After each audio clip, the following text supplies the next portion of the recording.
We're into the old M.E. Taylor over there. It's going to be a pretty big place.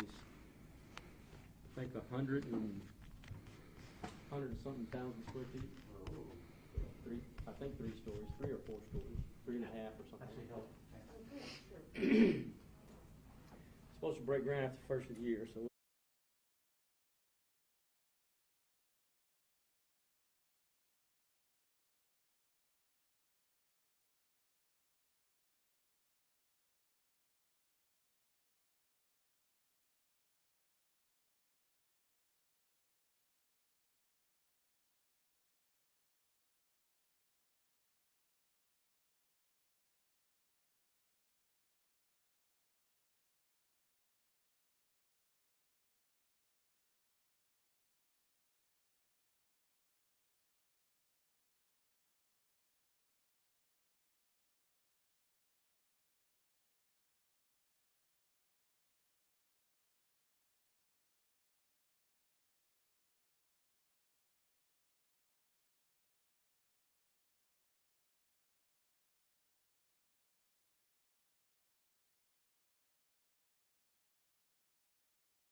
Villalon family, Margarita and her family, they are really struggling right now, as y'all can possibly imagine. So I just want them to know that our thoughts and our prayers are with them, and we are continuing to work on this case to bring them some answers, some closure, and hopefully some healing.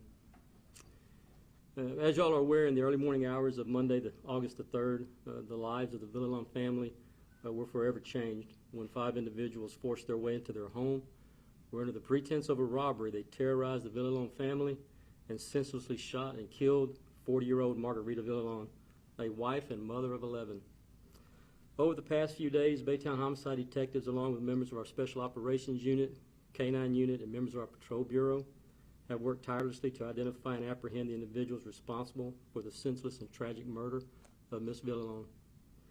Today, I can announce that our detectives have been able to identify and apprehend at least 3 individuals that are responsible for this senseless murder.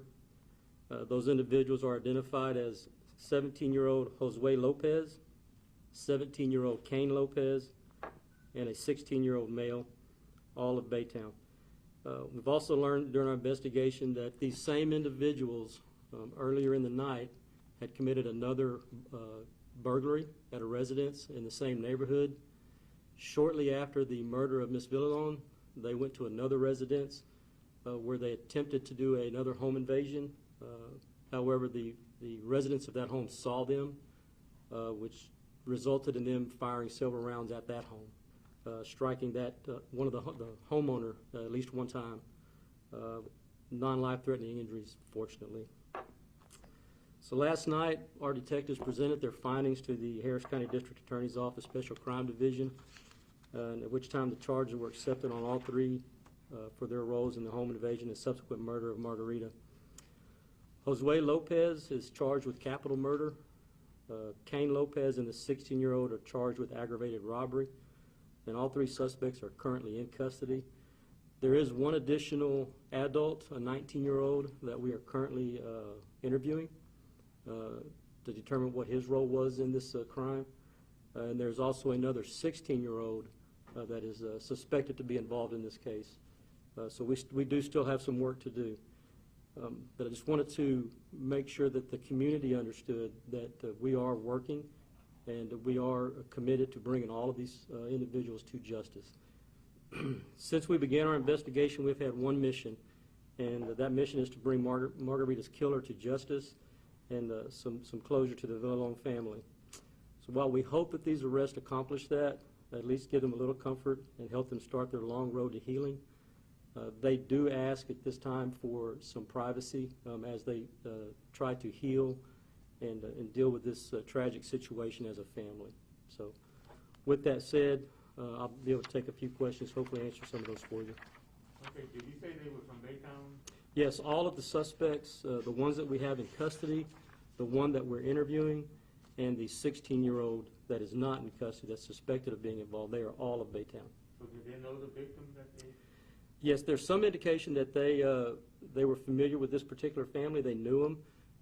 Again, all of these suspects are from that same neighborhood, that same area over there. So, and most of them are close, proximate age to what the teens in the home were. So you can imagine they probably all went to school together. They're kind of familiar with each other. Did it seem like they had a beef with those teens that live in that house, or? No, as far as we can tell right now, the motive was just strictly a robbery. There was no issues between the suspects and the teens that lived in the home, or the parents, or anything like that. None of the individuals that lived in the home were involved in anything nefarious that we could tell. Again, it was just strictly a robbery. Yes? Initially, that was a question, though, right? Whether the children of Miss Margarita may have known something or had something Sure. to do with this potential. Yeah, absolutely. You know, anytime we have a home invasion like this, one of the first questions that we have to ask is, why this house? What brought them here? You know, you suspect things like on a burglary, a typical burglary, it's just random. But when people kick a door in with guns and start demanding money, you have to wonder, is there more to it than what meets the eye? And in this case, it just does not appear so. It was just, they knew this family. Apparently didn't think that there would be any resistance met, and so that's why they chose this house. Okay, the second incident, that was on Mississippi, right? The guy was shot in the leg. Michigan. Michigan. Okay. Michigan, yes. Is that in the same area? All in the same area, all in the same neighborhood, yes, sir. Do you have a block for the second situation on Michigan? I believe it was the 3100 block, or 3400 block. I'd have to, yeah, 3400 block Of Michigan. of Michigan. Are the suspects related? Sounds like a couple of them have the same last name. Yes, so the Josue, the one that's charged with capital murder, and the outstanding 16-year-old that we have not charged, they are related. The other 16-year-old is also a relative of them two. The other two are not related. So Cain Lopez is not related to Josue Lopez? Correct. Okay.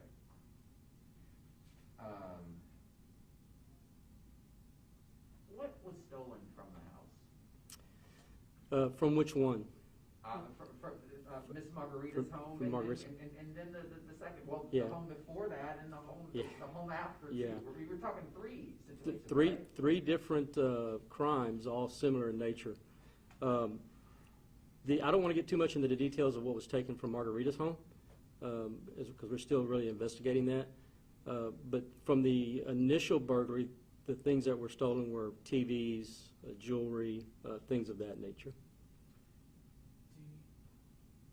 Do you have a record of these suspects, like a past? Do they have a past? Or?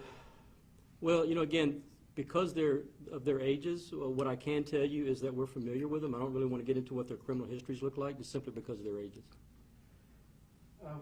One of them, not sure which of the Lopez's right now, was out on bond for an aggravated robbery at the time, and I believe that was in Baytown as well. Is that correct?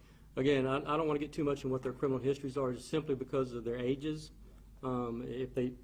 If they do have a history and it occurred before they became an adult, I got to be real careful with that. I don't want to divulge any of that stuff.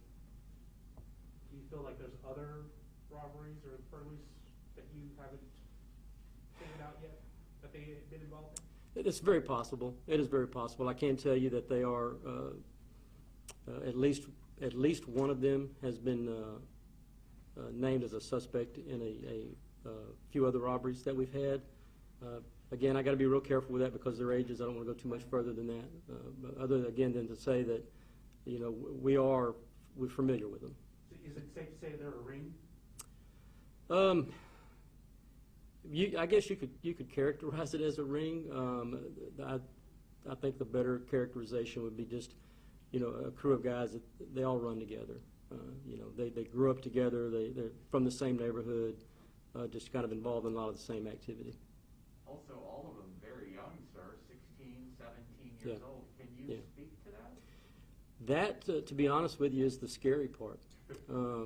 You know, they're 16 and 17 years old and shooting people. They're 16 and 17 years old and they're involved in robberies. And they're involved in homicides.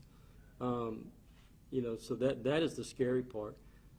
What our hope is that since we were able to get them in custody on this case, and if we can get them charged and get them convicted of these offenses, hopefully we can keep them off the streets and make the community a lot safer.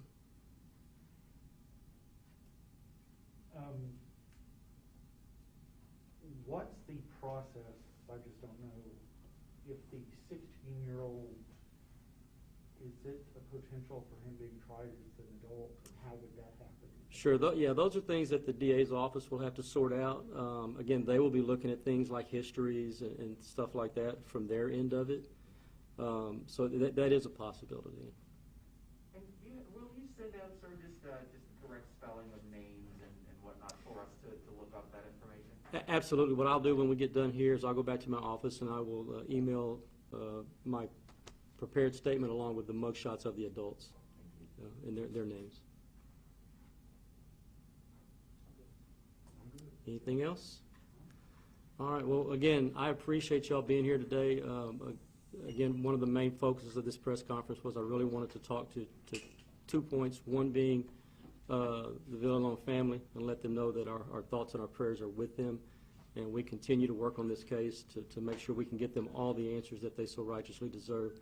But number two, I wanted to speak directly to our community to let them know that we have these suspects in custody, at least 3 of them, so that they would not be in fear of being terrorized like the Villalon family was. And that's what we talked to neighbors, and they were.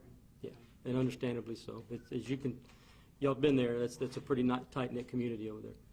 You know what we didn't ask, if you maybe I didn't hear it, but how'd you find them?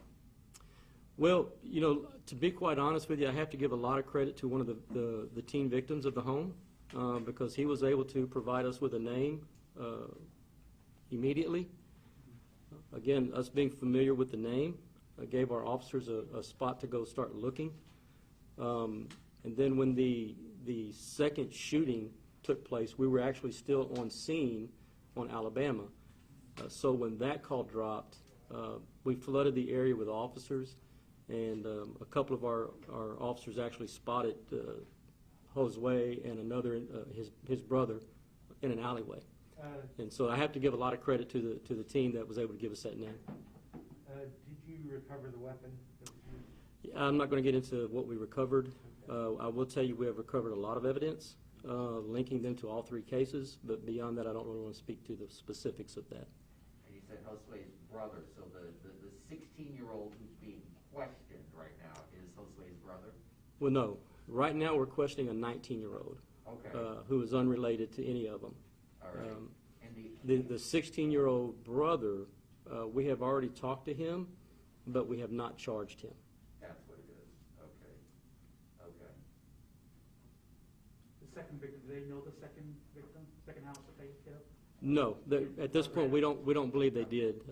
Again, we don't have anything that indicates that. Two 17-year-olds in custody, one capital murder, the other aggravated robbery, a 16-year-old male aggravated robbery. A 19-year-old is currently being interviewed. The 16-year-old, who is Josue Lopez's brother, was talked to by police but let go. Correct. Okay. Correct. Yeah, Brent. Aggressive. You know, the No, I got a lot of shots.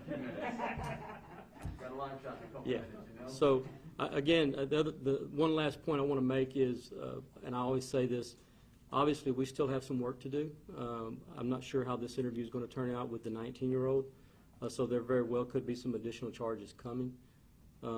If that does happen, I will, beyond the update that I send out this afternoon, I will send an additional one to let y'all know that.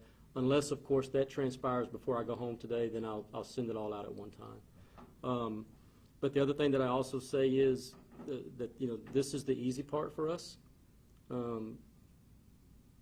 Identifying people and apprehending people and getting them in custody, that's the easy part. We still have a lot of work to do to get prepared for trial.